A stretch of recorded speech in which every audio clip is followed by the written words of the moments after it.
सफाई कर्मचाऱ्यांना समाजाच्या मुख्य प्रवाहात आणण्याकरिता केंद्र व राज्य शासन मिळून काम करीत आहेत।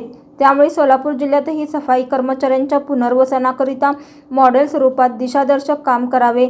या मॉडेलची अंमलबजावणी राज्यात करण्यात येईल असे निर्देश महाराष्ट्र राज्य सफाई कर्मचारी आयोगाचे अध्यक्ष शेरसिंग रुक्कानसिंग डागोर यांनी दिले।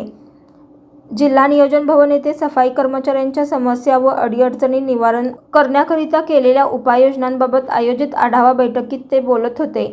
यावेळी जिल्हाधिकारी एस. कार्तिकेय, मुख्य कार्यकारी अधिकारी, जिल्हा परिषद कुशल जैन, सहाय्यक आयुक्त समाज कल्याण श्रीमती सुलोचना सोनवणे यांच्यासह संबंधित विभागाचे अधिकारी तसेच विविध संघटनेचे प्रतिनिधी उपस्थित होते। डागोर म्हणाले, सफाई कर्मचाऱ्यांच्या कल्याणाकरिता घरकुल, आरोग्य, शिक्षण, रोजगार आदी विषयांशी निगडीत असलेल्या विविध कल्याणकारी योजनांची प्रभावी अंमलबजावणी करावी। लाडपागे समितीच्या शिफारशीनुसार वारसा हक्काने भरावयाच्या पदांबाबतची कार्यवाही गतीने पूर्ण करावी।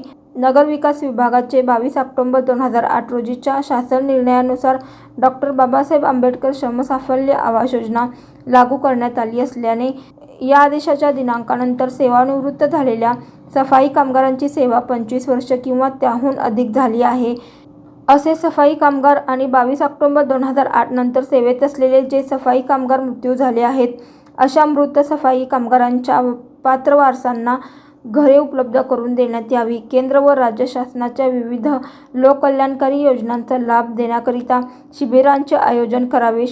शिबिरे आयोजित करताना सफाई कामगार क्षेत्रात कार्यरत अधिकृत संघटनांसोबत सोबत घ्यावे।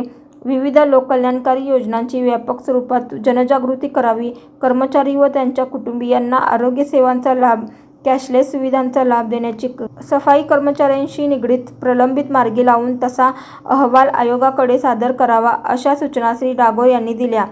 सफाई कर्मचारी आयोगाने दिलेल्या निर्देशाप्रमाणे जिल्ह्यात काम करण्यात येईल। यापूर्वीच्या बैठकीत देण्यात आलेल्या निर्देशाप्रमाणे सर्व संबंधित विभागाने केलेल्या कार्यवाहीबाबतचा अहवाल लवकरात लवकर आयोगाकडे सादर करावा असेही जिल्हाधिकारी एस. कार्तिकेय यांनी बैठकीस उपस्थित विविध विभागाच्या अधिकाऱ्यांना सूचना दिल्या। अशाच नवनवीन अपडेटसाठी जनता राज्य न्यूज चॅनलला सबस्क्राईब करा, लाईक करा आणि शेअर करायला विसरू नका।